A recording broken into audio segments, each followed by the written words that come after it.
In the given figure three cylindrical copper conductors along with their faces, areas and lengths.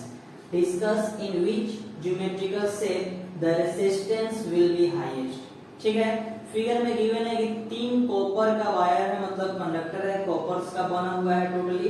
तीनों के पास उसके face, area और length के बारे में गिवन। ठीक है, आपको ये बताना है कि इन तीनों में कंडक्टर जो है, ये तीनों कंडक्टर कॉपर का बना हुआ, इन तीनों में सबसे ज्यादा रेजिस्टेंस किसका है। ठीक है, क्योंकि लेंथ और एरिया पर तो रेजिस्टेंस डिपेंड करता है, चेंज होगा तो रेजिस्टेंस डिफरेंट होगा, शेप चेंज हो रहा है, area of cross section change हो रहा है तीनों में, इसका मतलब तीनों का रेजिस्टेंस अलग अलग होगा। अब आपको बताना है कि मैक्सिमम रेजिस्टेंस किसमें है, सबसे ज्यादा। ठीक है, तो ध्यान दीजिएगा, अगर हम लोग पहला कंडक्टर देखें, ठीक है, तो इसमें रेजिस्टेंस R1 दिया है। ध्यान से देखिए, यहाँ पर साफ बोला है कि सबके लिए आपको सिलेंड्रिकल कॉपर कंडक्टर लेना है, कॉपर का ही कंडक्टर लेना है, मतलब मटेरियल में कोई चेंजिंग नहीं है, इसका मतलब रेसिस्टिविटी में भी कोई चेंजिंग होने वाला नहीं है, इसीलिए इसका भी रेसिस्टिविटी रो है, इस कंडक्टर का भी रेसिस्टिविटी रो है, इस कंडक्टर का भी रेसिस्टिविटी रो है। लेकिन लेंथ में चेंजिंग हुआ, L था पहले, एरिया A था, इसमें लेंथ डबल कर दिया गया, तो ये तो अपने आप हाफ हो जाएगा, सब लोग जानता है। इसके लेंथ को हाफ कर दिया गया, इसका हाफ कर दिया गया L/2, तो इसका एरिया डबल हो गया। तब रेजिस्टेंस इसमें R1 है, इसमें R2 है और इसमें R3 है। तो आपको बताना है कि R1 बड़ा है कि R2 बड़ा है कि R3, तीनों में सबसे ज्यादा बड़ा कौन है। ठीक है, इसके लिए हम लोग को एक चीज याद रखना होगा, हम लोग क्या रेसिस्टिविटी का फॉर्मूला आपको पता है, रो के रिस्पेक्ट में R is equal to rho L/A होता है, सबको पता है, R is equal to rho L/A। ठीक, अब ध्यान से देखिए, यहाँ पर R की जगह पर R1 है ना, यानी यहाँ से अगर हम लोग R1 का वैल्यू निकाले तो रो की जगह तो रो ही है, लेंथ की जगह इसमें भी लेंथ ही है, एरिया की जगह A ही है, यानी यहाँ पर R1 कितना आया हम लोग का रो L/A। ठीक है, अब हम बात करेंगे यहाँ पर R2 का, तो फिर रो L/A, तो रो के तौर पर तो ये रो ही है रेसिस्टिविटी। L कितना है, L है 2L, ठीक, तो यहाँ पर 2L डाल देंगे, बाई एरिया होता है, तो एरिया कितना है A/2, यानी A/2, ये 2 ऊपर जाएगा मल्टीप्लाई होगा, यानी R2 इज इक्वल टू रो, ध्यान से देखिएगा, ये 2 ऊपर जाएगा तो 2 मल्टीप्लाई होकर 4 बनाएगा, यानी हो जाएगा 4 इंटू रो L/A, लिख सकते हैं ना, रो ये ऊपर जाएगा 2 जब 4, तो 4 रो L हो जाएगा, बाई A रह जाएगा, तो 4 अलग कर दिए, रो L/A। ध्यान से देखिए, क्या ये रो L/A का वैल्यू आप कहीं फाइंड आउट किए हैं, रो L/A क्या है, R1 है कि नहीं है। क्या हम लोग यहाँ से बोल सकते हैं कि R2 is equal to 4R1, R2 4R1 के इक्वल होगा, क्यों, क्योंकि रो L/A का वैल्यू R1 है, तो 4 की जगह 4 और R1 की जगह मल्टीप्लाई में रो L/A यानी R1 हो जाएगा। अब हम लोग बात करेंगे R3 का। ठीक है, तो R3 को अगर आप देखिएगा तो R3 फिर रो L/A वाले फॉर्मूला पर जाएगा, यानी रो के लिए रो। ठीक है, L यहाँ पर कितना है, लेंथ ये वाला है L/2, यानी L/2 और डिवाइडेड बाय एरिया यानी 2A, ये 2 फिर से नीचे आकर डिवाइड से मल्टीप्लाई होगा, यानी R3 आएगा क्या आपका रो L/, ये 2 इस 2 के साथ मल्टीप्लाई होगा तो 4A। ठीक है, अब फिर से देखिए, क्या यहाँ पर भी रो L/A, रो L/A को R1 बोल सकते हैं ना, यानी हम लोग यहाँ से क्या बोल सकते हैं कि R3 is equal to R1/4 बोला जा सकता है। R3 किसके इक्वल हो जाएगा, रो L/A 4 दिया है, तो ये रो L/A R1 के इक्वल है, तो R3 is equal to row 1/4 R1/4। तो अब आप थोड़ा इसमें मिलाइए। ठीक, आप ऑब्जर्व कीजिएगा कि यहाँ पर R1 रो L/A है केवल। ठीक है, ये जो R2 है ये R1 का 4 टाइम्स बढ़ गया है, R1 कुछ भी हो उसका वैल्यू कितने टाइम्स, 4 टाइम्स बढ़ गया। ये R3 R1 का 4 पार्ट्स हो गया, 1/4 हो गया। ठीक है, इसका मतलब है कि सबसे बड़ा R2 हो गया, ठीक, यानी सबसे बड़ा R2 हो गया, इससे छोटा R1 हो गया और उससे भी छोटा R3 हो गया, यानी सबसे मैक्सिमम रेजिस्टेंस किसमें होगा, R2 वाले, यानी इस कंडक्टर में सबसे ज्यादा रेजिस्टेंस होगा। नहीं तो दूसरा कॉन्सेप्ट तो आप ऐसे भी समझ सकते हैं, कैसे कि आपको बोला गया है resistance is directly proportional to the length of the conductor. तीनों में सबसे ज्यादा लेंथ किसका है, सेकंड वाले का है, 12 है कि नहीं है, सबसे ज्यादा लेंथ तो सबसे ज्यादा रेजिस्टेंस होगा। ये बीच में इसका लेंथ बीच में पड़ रहा है, ए है, यानी ये बीच वाला होगा। सबसे कम लेंथ तो सबसे कम इसका है आपका रेजिस्टेंस होगा। ठीक है, यहाँ तक समझ में आ गया। अगर ये पहचानने में किसी को डाउट हो रहा है तो आप एग्जांपल ले सकते हैं, ये 3 निकाल लिए ना, R1 को हम लोग मान ले रहे हैं कि हमारे पास 16 है या 4 ही है, चलो ना, R1 का वैल्यू हमारे पास 4 है, तो R2 का वैल्यू क्या हो जाएगा, क्या R2 4 इंटू R1 यानी फिर से 4 यानी 16 हो जाएगा। अगर हम लोग R3 का बात करें, ठीक, तो क्या R3 is equal to R1 by 4 है, तो R1 का वैल्यू 4 है, तो 4 बाई 4 इज इक्वल टू 1 होगा। अब देखो ना, 4 16 1 में कौन बड़ा है, सबसे बड़ा 16 ये वाला 3 नंबर। इसमें क्या है, find the current flowing in the circuit. ठीक है, इस सर्किट में कितना करंट आपको फ्लो कर रहा है वो बताना है। ठीक है, तो याद रखिए अगर हम लोग को करंट के बारे में बताना है तो हम लोग करंट और रेजिस्टेंस से रिलेटेड फॉर्मूला पढ़े हैं ओम्स लॉ में, क्या कि V is equal to I into R, सब लोग पढ़ा। ठीक है, हमें करंट चाहिए तो करंट का formula I is equal to क्या V बाई R हो जाएगा। ठीक है, हमें करंट ही नहीं सर्किट का निकालना है तो I is equal to V by R वाले फॉर्मूला से हमारा करंट निकल जाएगा। लेकिन इसके लिए हमें वोल्टेज भी चाहिए और रेजिस्टेंस भी चाहिए, इस सर्किट का टोटल रेजिस्टेंस भी चाहिए और इस सर्किट का टोटल हमारे पास वोल्टेज भी चाहिए। तो सर्किट का टोटल वोल्टेज तो हमारा गिवन है कि जो यहाँ पर सेल लगा हुआ है उसका 3 वोल्ट है पोटेंशियल डिफरेंस, यानी V तो हमारा है 3 वोल्ट, ये गिवन है। हमें रेजिस्टेंस पता होना चाहिए तब हम लोग करंट निकाल पाएंगे। तो पहला काम हम लोग होगा कि सर्किट का टोटल रेजिस्टेंस निकालें। ठीक, और उसके लिए आपको बस 2 चीज पर ध्यान रखना है कि सर्किट में कंबाइंड रेजिस्टर्स जो है क्या वो पैरेलल में है कि सीरीज में, पहला ये पहचान में आना चाहिए, क्योंकि उसी बेसिस पर हम लोग फार्मूला का इस्तेमाल करेंगे। तो यहाँ पर आपको बनाने का हम तरीका बताए थे कि आपको पहला काम करना होगा लैंग्वेज बनाने के लिए, जितना भी रेजिस्टर्स दिया सबको लेट कर लेंगे। ठीक है, तो हम लोग लेट किए कि ये R1 है, ये R2 है, ये R3 है और ये हमारा R4 है। ठीक है, टोटल 4 रेजिस्टर्स है इस सर्किट में। अब ध्यान देंगे पहचानने का तरीका, करंट हमारा जो वोल्टेज है यहाँ से है, पोटेंशियल डिफरेंस बैक चेक, तो करंट यहाँ से जाएगा, करंट यहाँ से पास करेगा ना। सपोज कर रहे हैं कि हम लोग I करंट यहाँ से पास होगा, तो यहाँ तक तो करंट आ ही जाएगा, सेम करंट जाएगा, यहाँ तक करंट हमारा I जाएगा, यहाँ से 2 पार्ट में ये बढ़ जाएगा, यहाँ पर I1 गया और यहाँ पर I2 करंट गया। ठीक है, अब इसको नहीं छोड़ दिया, इस पर आइए, I2 करंट यहाँ से आएगा तो आपको लगेगा ना कि अब फिर से ये 2 भाग में बटेगा, एक ये I करंट इधर जाएगा और दूसरा इधर जाएगा। ठीक, लेकिन ये करंट इस साइड नहीं जाने वाला, क्यों? क्योंकि आप लोग को ये बताया गया है कि करंट में पोटेंशियल डिफरेंस में फ्लो ऑफ करंट का डायरेक्शन क्या होता है, from higher potential to lower potential, मतलब पॉजिटिव टर्मिनल से नेगेटिव टर्मिनल। पॉजिटिव से निकला तो वो सीधे नेगेटिव की तरफ जा रहा है, जहां से उसको आसानी पड़े नेगेटिव की तरफ जाने में। तो यहाँ से जब पॉजिटिव की तरह ये करंट निकला था तो यहाँ से 2 पार्ट में बढ़ गया, तो एक ये वाला पाथ कैरी करके नेगेटिव तक आ सकता है। ठीक, लेकिन ये जो दूसरा पाथ I2 लेकर आ रहा है, अगर ये I2 फिर से इस डायरेक्शन में जाएगा तो खुद से देखिए कि ये I2 यदि इस डायरेक्शन में जाएगा तो फिर क्या इसको कभी नेगेटिव टर्मिनल मिलने वाला है, नहीं मिलेगा। यहाँ से जाएगा तो कभी इसको नेगेटिव टर्मिनल मिलेगा नहीं, फिर से इसको इसी पाथ पर आकर ऐसे आना पड़ेगा। फिर इसका मतलब ये जो करंट I2 आ रहा है ये करंट इधर जाने वाला नहीं है, क्योंकि उधर उसके पास नेगेटिव टर्मिनल नहीं मिलने वाला। नेगेटिव टर्मिनल I2 को कब मिलेगा, जब ये यहाँ से इधर ना जाकर केवल और केवल इस पार्ट की तरफ आए।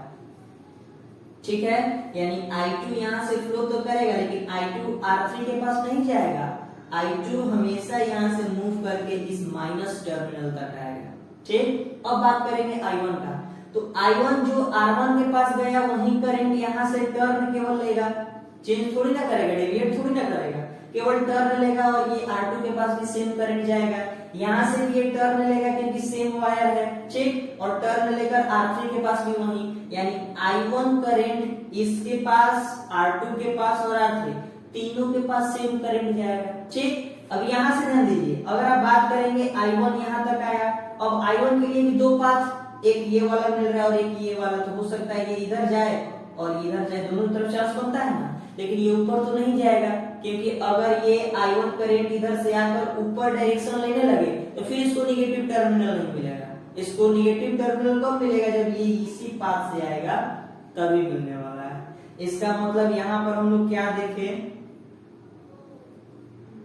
कि जो करंट का फ्लो है, इस फ्लो में हम लोग को बहुत चीज पता चल गया। क्या क्या पता चला कि दो पार्ट में यहाँ से जो करंट आ जाएगा, दो पार्ट में बटेगा I1 I2, एक इस R4 के पास I2 आएगा और ये I1 करंट R1 R2 और R3 तीनों के पास जाएगा। यानी यहाँ से कह सकते हैं ना कि R1 R2 and R3 are in series. R1 R2 R3 तीनों का तीनों सीरीज में, क्योंकि सेम करंट वहां तक फ्लो कर रहा है। इसका मतलब RS टोटल रेजिस्टेंस का फॉर्मूला क्या हो जाएगा, क्या R1 plus R2 plus R3 हो जाएगा। अगर एक बार देखिएगा तो तीनों 10 10 10 है, ठीक है, और जब तीनों 10 10 10 है, सेम रेजिस्टेंस वाले वैल्यू, सेम वैल्यू वाला रेजिस्टर्स हो, तब हमारे पास RS का एक फॉर्मूला आता है। वो फॉर्मूला क्या है बोलिए तो। उस फॉर्मूला में हम लोग क्या पढ़े हैं कि RS is equal to direct N into R होता है ना, तो RS is equal to N into R, यानी हम लोग यहाँ से RS को इस फॉर्मूला का इस्तेमाल ना करके, इसका इस्तेमाल ना करके इसका इस्तेमाल करेंगे, तो N यानी टोटल रेजिस्टर्स 1 2 3 है, टोटल 3 है और सबका वैल्यू 10 के इक्वल है, यानी 30 ओम आ गया। यानी ये RS कितना हो गया, 30 ओम के इक्वल हो गया, ठीक है। अब ध्यान दीजिए, क्या हमारा ये जो तीनों रेजिस्टेंस था, ठीक है, ये तीनों रेजिस्टेंस अब एक हो गया, तीनों मिलकर अब क्या कर दिया, तीनों मिलकर एक नया रेजिस्टेंस फॉर्म किया जो RS है, जिसका वैल्यू 30 ओम आया हुआ है, ठीक है। RS नया रेजिस्टेंस बना, तीनों का सम किए तो हम लोग R1 R2 R3, अब ये 30 ओम इक्वल हो गया। अब आप देखिएगा तो ये जो I करंट जा रहा था I2 और यहाँ से तो I1 जा रहा था, अब ये I1 यहाँ तक आएगा, ये I2 यहाँ तक आएगा, दोनों आकर यहाँ पर I ही बन जाएगा, मिल जाएगा। यानी यहाँ पर दोनों के पास डिफरेंट डिफरेंट करंट, अलग अलग करंट, और जब अलग अलग करंट, इसका मतलब R4 and RS are in parallel, ठीक है। और जब पैरेलल हो तो R पैरेलल का फॉर्मूला पढ़े क्या, R4 into RS by R4 plus R5, दोनों रेजिस्टेंस का मल्टीप्लाई ऊपर और नीचे उनका सम, तो कितना है 30 और 10 है, यानी 30 इंटू 10 बाई 30 प्लस 10 कितना हो जाएगा 40, एक जीरो से एक जीरो कटेगा, ये 2 और ये 15, यानी 15 बाई 2 ओम आया, ठीक। यानी हमारे पास टोटल आरपी, टोटल रेजिस्टेंस कितना आ गया 15 बाई 2 ओम आ गया ना। इस सर्किट का टोटल रेजिस्टेंस 15 बाई 2, ठीक है। हमें अब क्या करना है कि हमें बताना है, करंट बताना था क्वेश्चन के अनुसार, अकॉर्डिंग टू क्वेश्चन हमें बताना था I, और I का फॉर्मूला क्या होता है, V is equal to I into R, तो I is equal to V by R हो जाएगा, ठीक है। यानी I is equal to V by R, V कितना है हम लोग के पास 3 वोल्ट दिया है, यानी 3, R कितना है 15 बाई 2, यानी 15 बाई 2, यानी क्या I is equal to 3 into ये 2 ऊपर जाएगा बाई 15 हो जाएगा, तो 3 5 जा 15, 2 बाई 5, यानी ये हो गया 2 बाई 5, ठीक है। अगर चेंज करना है तो सिंपल से चेंज कीजिए, 10 10 कीजिएगा तो ये 5 2 से 10 कटेगा, यानी I इज इक्वल टू आ जाएगा 4 बाई 10, यानी 0.4 एम्पियर, यानी क्या है I is equal to 0.4 ampere answer, ठीक है। They are a given length of wire doubled on itself and this process is repeated once again. For what factor does the resistance of the wire change? ठीक है,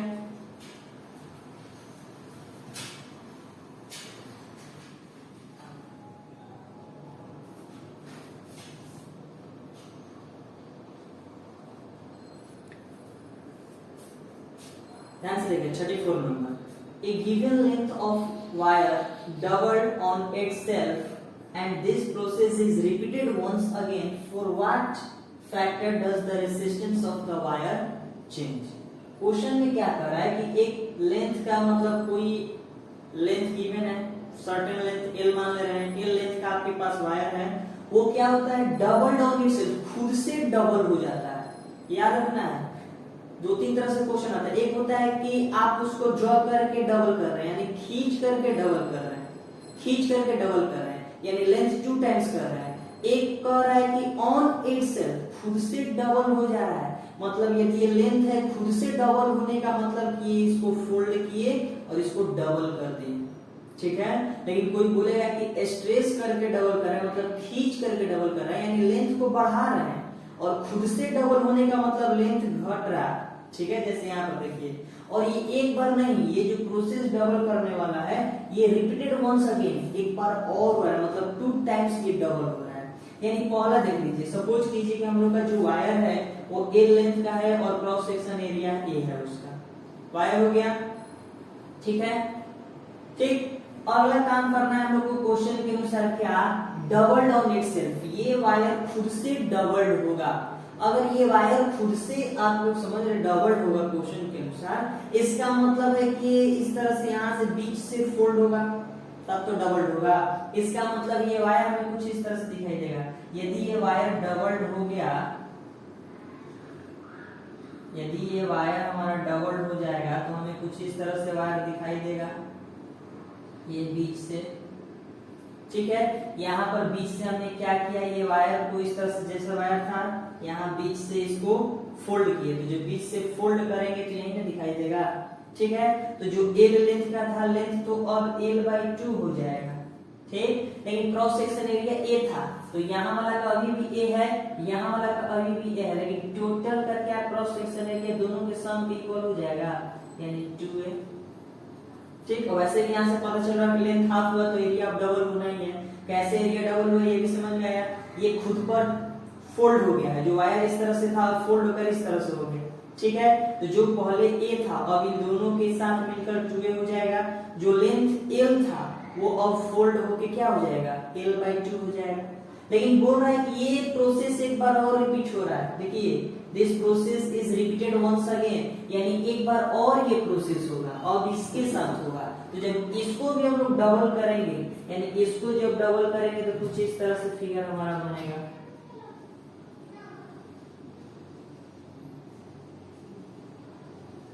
ठीक है, जब इसको बीच से हम लोग फोल्ड करेंगे तब ये वाला फिगर बनेगा, जिसमें ये वाला लेंथ आपका कितना रहेगा 2A, ये भी लेंथ 2A. ठीक है, यानी टोटल जब सम होगा तो क्या ये टोटल जो क्रॉस सेक्शन एरिया हमें दिखाई देगा ये आपका 4A होगा कि नहीं होगा, और लेंथ L/4 हो जाएगा. ठीक है ना, इसका हाफ होगा तो L/2 का 2, यानी 2 2 4 हो जाएगा, यानी L/4 हो जाएगा. तो अब आपको यही बताना है कि इस कंडक्टर में, ये जो कंडक्टर है वायर, और इस वायर में कितना का रेजिस्टेंस का अंतर होगा, रेजिस्टेंस में क्या चेंजिंग होगा. यानी इससे हमें कोई काम नहीं है, इसके बारे में नहीं बताना. ये केवल हम लोग को यूज दिया था 2 बार रिपीट करने के लिए. ठीक है, एक बार इसको फोल्ड किए तो ये वाला केस बनेगा. बोला था क्वेश्चन में रिपीटेड वंस अगेन, एक बार और आपको करना है, तो फिर से फोल्ड किए तो हमारा ये केस बना, यानी लेंथ आ गया 4A, सॉरी लेंथ आ गया L/4 और क्रॉस सेक्शन एरिया आ गया 4A. अब हम लोग निकालेंगे, लेकिन कंडक्टर तो सेम था ना, सेम वायर को हम लोग बार बार फोल्ड कर रहे थे. इसका मतलब इसका भी रेसिस्टिविटी रो ही होगा, इसका भी रेसिस्टिविटी रो सेम होने वाला है, इसका भी रेसिस्टिविटी रो सेम होने वाला है. लेकिन सपोज करते हैं कि इसका अगर हम लोग रेजिस्टेंस निकालें तो रो L/A होगा ना. ठीक है, इसका बात किया जाए तो इसका तो नहीं भी निकालेंगे तो काम चलेगा, क्योंकि हमारा इससे मतलब नहीं, हमको इससे मतलब है, तो डायरेक्ट इसी पर नहीं आया जाए। मान लीजिए कि इसका R डैश है, रेसिस्टेंस हम लोग R डैश मान लिए इस वाले का, ठीक है। तो R इज इक्वल टू फिर से रो L बाई ए, रो तो रो ही रहेगा, लेंथ कितना है L बाई 4, यानी लेंथ हो गया L by 4 by area, area कितना है 4a, यानी क्या ये R जो डैश है न्यू रेसिस्टेंस, ये रो L बाई 16a होगा। और यहाँ ध्यान से देखिए क्या रो L बाई a क्या वैल्यू आप निकाले हैं, रो L बाई a किसके इक्वल है R के इक्वल, यानी यहाँ से R dash is equal to क्या हम लोग बोल सकते हैं R बाई 16, न्यू जो रेसिस्टेंस है वो R बाई 16 हो गया, यानी इसका 16 भाग हो गया, ठीक है ना। इसका मतलब जो न्यू रेसिस्टेंस हमारा आएगा, ठीक है, new resistance becomes 1/16 times of initial resistance। ये हो गया हमारा आंसर। क्या देख रहे हैं इसमें, हम लोग एक बार रिपीट कर रहे हैं, ध्यान से सुनिएगा। हमारे पास कोई एल लेंथ का और क्रॉस सेक्शन एरिया ए का वायर है, बोला गया कि एक बार उसको डबल किया गया, तो जब डबल किया गया उसी को डबल किया गया, खुद से डबल किया गया, ना कि उसको बढ़ा कर डबल किया गया। जब खुद से डबल किया, मान लीजिए ये हमारे पास लेंथ था, तो ये जब डबल होगा तो एल लेंथ हाफ हो जाएगा और क्रॉस सेक्शन एरिया मोटा हो जाएगा, यानी डबल हो जाएगा, तो cross section area double length half.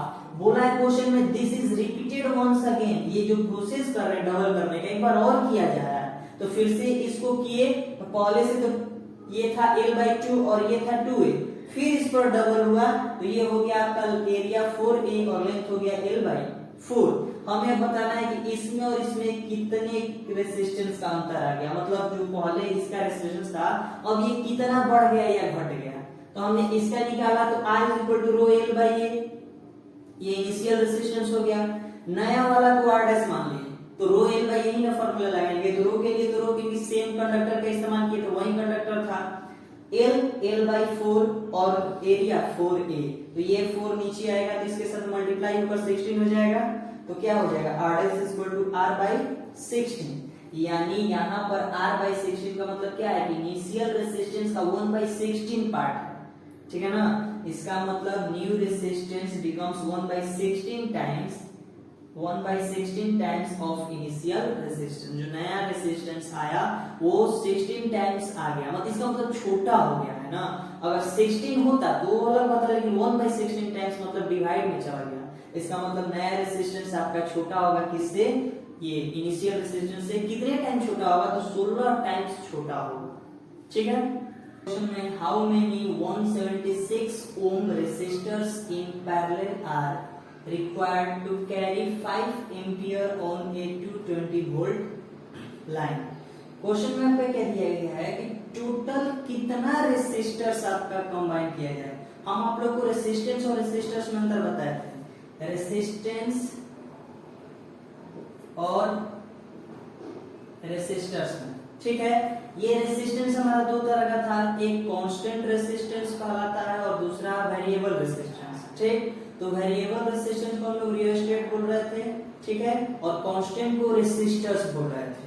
अगर हम लोग सर्किट का बात किया जाए तो ये जो मान लीजिए ये R1 है, ठीक, तो इस R1 इसके नाम को, इस सिंबल को हम लोग रेसिस्टर्स बोलेंगे, ठीक है। लेकिन इस R1 का यदि वैल्यू होगा 5 ओम तो ये 5 ओम हमारा रेसिस्टेंस होगा, ठीक है। ये जो 5 ओम इस R1 का वैल्यू है तो ये हो गया रेसिस्टेंस, लेकिन ये R1 क्या कहलाएगा, रेसिस्टर्स। अगर एक और लगा है, ठीक है, तो ये R2 हो गया, तो हम ये नहीं बोलेंगे कि इसमें दो रेसिस्टेंस है, इसमें दो रेसिस्टर्स है, एक R1 है और दूसरा R2 है। अगर इसका वैल्यू आपका 5 ही ओम है तो हम बोलेंगे कि इसके पास दो रेसिस्टर्स है और दोनों का वैल्यू 5 ओम रेसिस्टेंस है, समझ में आ रहा है। यानी दो रेसिस्टर्स R1 R2, ठीक, तो ये जो सिंबल दिख रहा है ये रेसिस्टेंस का सिंबल, R1 और R2 जो नाम है इसको रेसिस्टर्स बोलेंगे, और इस वैल्यू को, इनके वैल्यू को हम लोग रेसिस्टेंस बोलते हैं। यानी बोलेंगे कि इस सर्किट में दो रेसिस्टर्स है 5 ओम का। ठीक है, बस वही क्वेश्चन आप यहाँ पर कंसेप्ट लगाइए। सेम कंसेप्ट जब हम लोग इस क्वेश्चन पर आएंगे तो क्वेश्चन में दिया है कि हाउ मेनी 176 ओम रेसिस्टर्स, कितने रेसिस्टर्स लगाया जाए और सारे रेसिस्टर्स का वैल्यू 176 ओम होना चाहिए। यानी इस तरह से अब बताइए कि कितना हम लोग सर्किट लगाएं। ठीक है, कितना लगाया जाए, 176 ओम का, 176 ओम का, 176 ओम का, 176 ओम का, लेकिन सब पैरेलल होना चाहिए। तो हम लोग सीरीज में रख दिए ना, सारे के सारा 176 ओम वाला रेसिस्टर्स कितना लगाया जाए पैरेलली, यानी इस तरह से काम करना होगा हमें। मान लीजिए ये 2 है, पैरेलल ही लगा रहे हैं, चलिए ठीक है, एक ये हो गया, एक ये हो गया, ये हो गया, मतलब इस तरह से अगर बढ़ते जाएगा हम लोग, ठीक है, लैडर की तरह बनाते जाएगा, तो लैडर की तरह जितना भी रेसिस्टेंस हम लगाएंगे सब पैरेलल आएगा। तो ये सबका वैल्यू 176 ओम है, सबका 176 ओम है। आपको यही बताना है कि 176 ओम वाला कितना रेसिस्टर्स हम लोग लें जिसका करंट आना चाहिए 5 एम्पियर और 220 वोल्ट लाइन, यानी वोल्टेज 220 वोल्ट और करंट 5 एम्पियर। हर एक रेसिस्टर का वैल्यू होगा 176 ओम, तो बताना है कि टोटल रेसिस्टर्स होगा कितना। ठीक है, यानी सबका वैल्यू 176 176 176, तो आपको बताना है कि ऐसा 176 ओम वाले रेसिस्टेंस में कितना रेसिस्टर्स लगाएं जिसका करंट यानी आई आना चाहिए 5 एम्पियर, पोटेंशियल डिफरेंस भी आना चाहिए 220 वोल्ट। चलिए अब आते हैं हम लोग क्वेश्चन पर, सॉल्यूशन पाएंगे। ठीक है, क्वेश्चन समझ में आएगा। अब देखिएगा ध्यान से, लेट कर लेंगे हम लोग, सॉल्यूशन में क्या देंगे, let the total resistors be M. Total resistance हमारे पास एन है, मतलब टोटल एन रेसिस्टेंस लगाएंगे तब हमारा ये जाकर कंप्लीट होगा। ठीक है, अगर बात किया जाए देन तब हम लोग कह सकते हैं ना कि इसके पास जो करंट है गिवन में वो 5 एम्पियर है। ठीक है, आपका पोटेंशियल डिफरेंस 220 वोल्ट है, ये तो दोनों पार्ट गिवन है। ठीक है, ये हमारा एब्जॉर्प्शन है, लेट किए हैं कि टोटल एन रेसिस्टेंस है।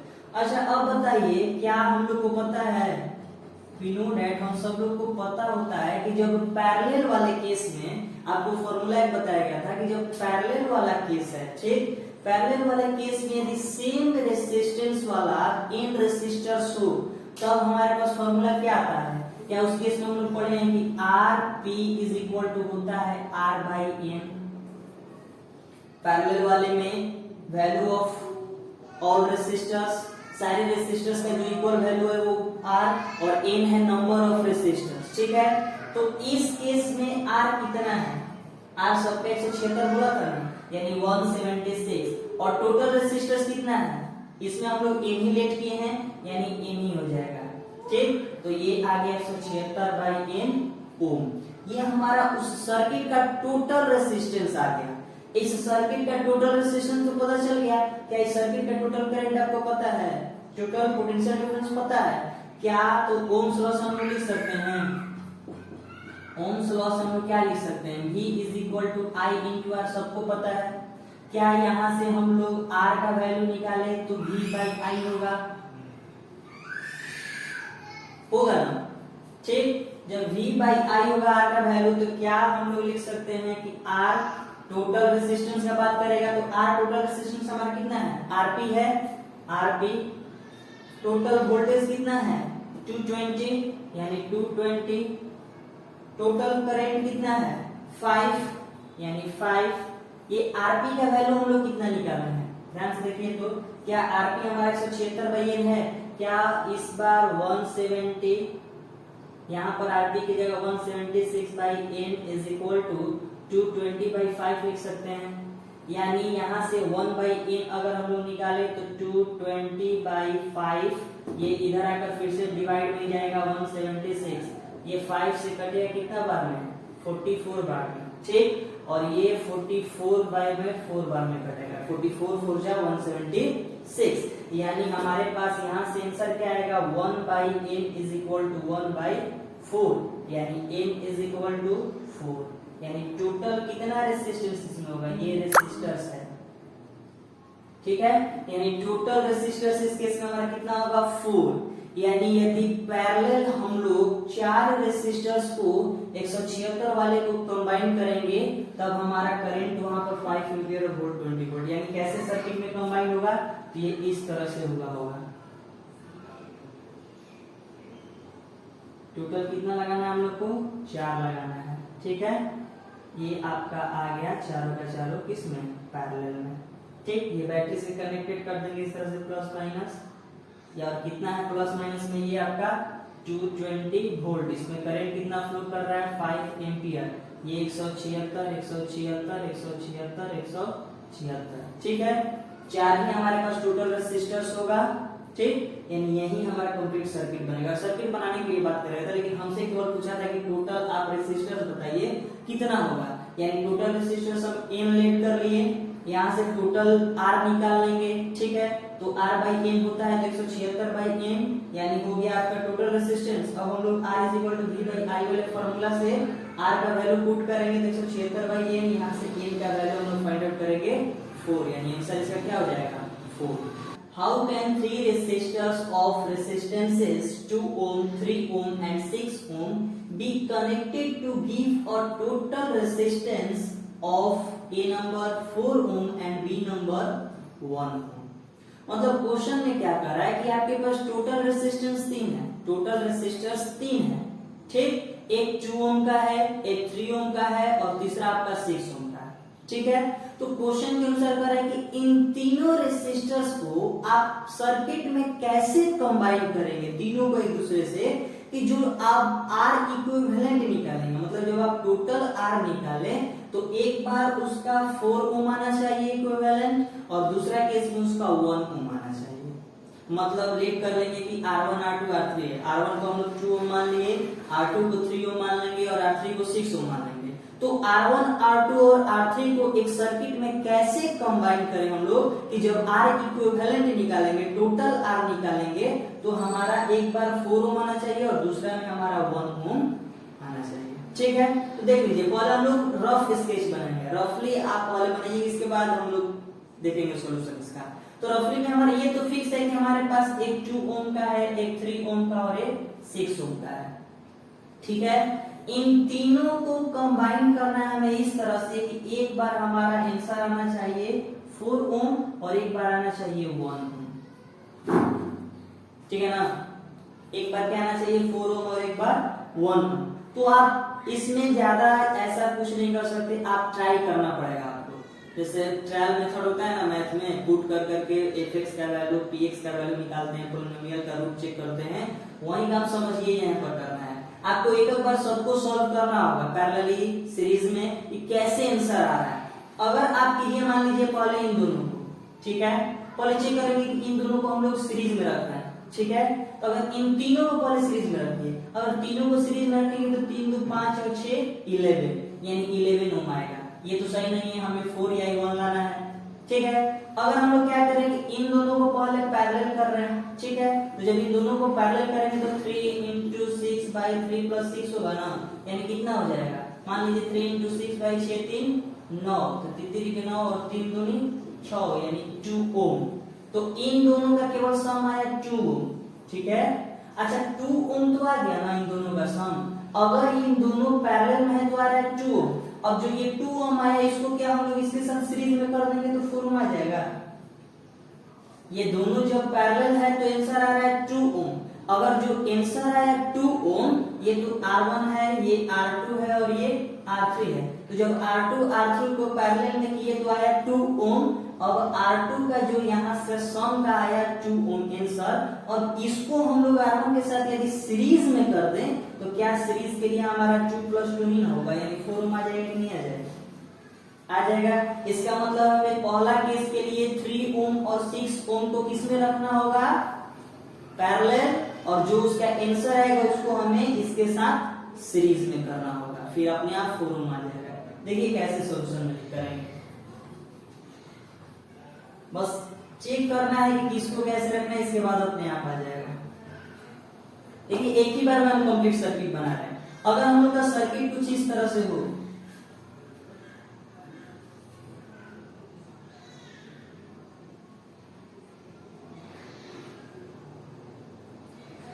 ठीक है, ये आपका 2 ओम है, ये आपका मान लीजिए 3 ओम है और ये आपका 6 ओम है। ठीक, लेट कर लिए, ये R1 है, ये R2 है और ये R3 है। तो हम लोग यही देखे थे कि हमें इन दोनों को पैरेलल करना होगा और जो इसका सॉल्यूशन आएगा वो इसके साथ सीरीज में हो जाना चाहिए। तो यदि हम इन दोनों को पहली बार सॉल्व करेंगे तो हमें तो ये दोनों पैरेलल होगा, तो पहला तो हमें यही सॉल्व करना होगा। इन दोनों को सॉल्व कर दिए, क्योंकि यहाँ से जो करंट पास करेगा दो पार्ट में बटेगा, तो इसके पास कुछ और करंट, इसके पास कुछ और, तो डिफरेंट करंट मतलब पैरेलल कॉम्बिनेशन, यानी R3 और R2 आपस में पैरेलल कॉम्बिनेशन है। तो पहला काम इन दोनों को सॉल्व करेंगे। ठीक है, जब इन दोनों को सॉल्व करेंगे तो इन दोनों रेजिस्टेंस के बदले एक नया रेजिस्टेंस आएगा और वो नया रेजिस्टेंस क्या इसके साथ सीरीज में हो जाएगा ना। यही काम तो हमें करना ही था, यानी यहां से हम लोग कह सकते हैं ना कि R3 and R2 are in parallel. हमें देखिए R2 एंड R3 इस क्वेश्चन पर जा रहे हैं, इसको R2 माने, इसको R3 माने, यानी 3 ओम और 6 ओम वाले को हमें क्या करना होगा, पैरेलली कंबाइन करना होगा। तो यहाँ से हम लोग क्या RP डायरेक्ट निकाल सकते हैं, R पैरेलल का फॉर्मूला क्या कहता है, दोनों का मल्टीप्लाई और नीचे दोनों का सम, यानी हम लोग कह सकते हैं ना कि R3 into R2 by R3 plus R2 कहेगा, यानी R3 कितना है, R3 6 इंटू R2 कितना है 3 और ये 6 प्लस 3 है, यानी ये हो गया 6 इंटू 3 बाई 9, 3 3 जा 9 और 3 2 जा 6, यानी RP आ गया आपका 2 ओम। ठीक है, तो इन दोनों का सम अब क्या आ गया, इन दोनों का सम हमारा आ गया 2 ओम। क्या अब जो नया इसी का सर्किट बनेगा तो अब ये तो वहीं रह जाएगा। ठीक है, लेकिन इन दोनों के बदले कितना आ गया 2 ओम, यानी इन दोनों के बदले हमारा नया आ गया 2 ओम।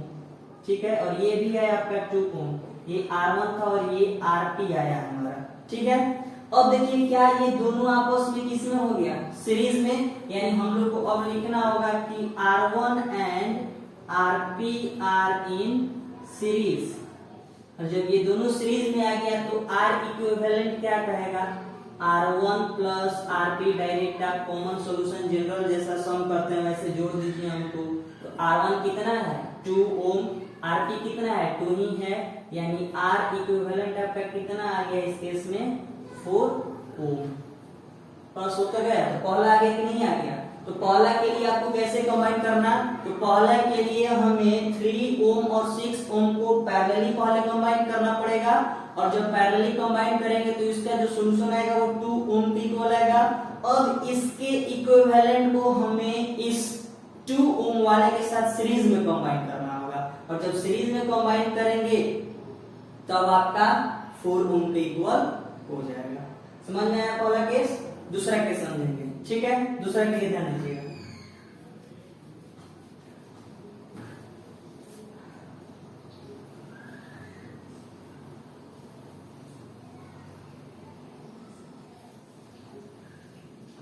अब हम लोग बी वाला देखेंगे 1 ओम। ठीक, तो फिर से वही काम 2, 3 और 6 को कैसे कंबाइन करें कि हमारा 1 ओम आ जाए।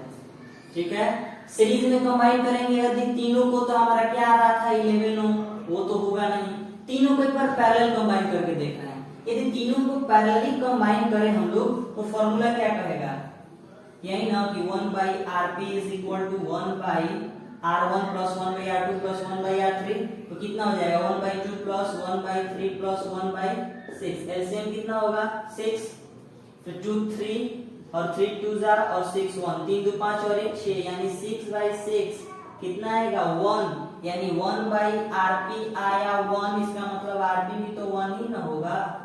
आ गया कि नहीं आ गया, तो RP ये टोटल रेजिस्टेंस सर्किट में 1 कब आएगा, जब हम लोग 2 ओम 3 ओम और 6 ओम तीनों को पैरेलली कंबाइन कर दें।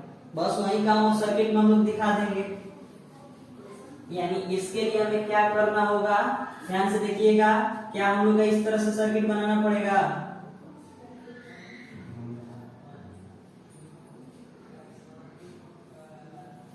ये हमारा सर्किट रहेगा, ये इधर छोड़ दें। ठीक है, सर्किट बनाना है।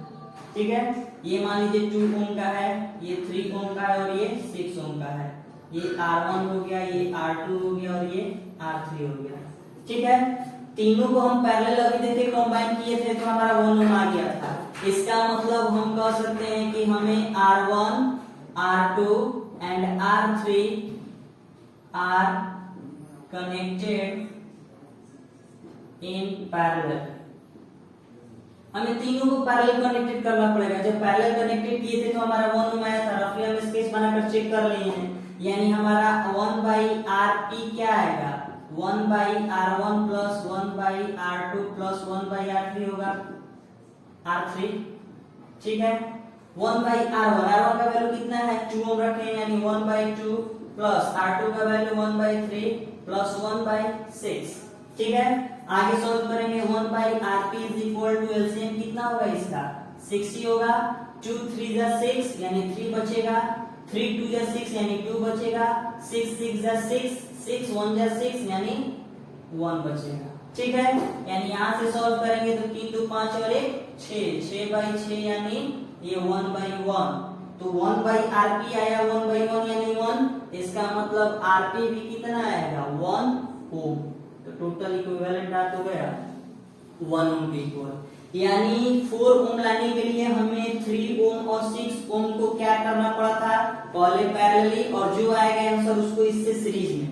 ठीक, लेकिन 1 ओम लाने के लिए हमें क्या करना पड़ा था, तीनों को पैरेलल। यदि क्वेश्चन में सी होता और बोलता कि 11 ओम लाओ तो 11 ओम लाने के लिए हमें क्या करना होता, 2 3 और 6 तीनों को सीरीज में कंबाइन करना पड़ता। जैसा क्वेश्चन बोलेगा वैसे चेक करके निकालेंगे। तीनों सीरीज में होता तो क्या आर सीरीज वाला फॉर्मूला तीनों का सम यानी 2 + 3 + 6 होता, यानी 11 ओम ही ना आता। ठीक है।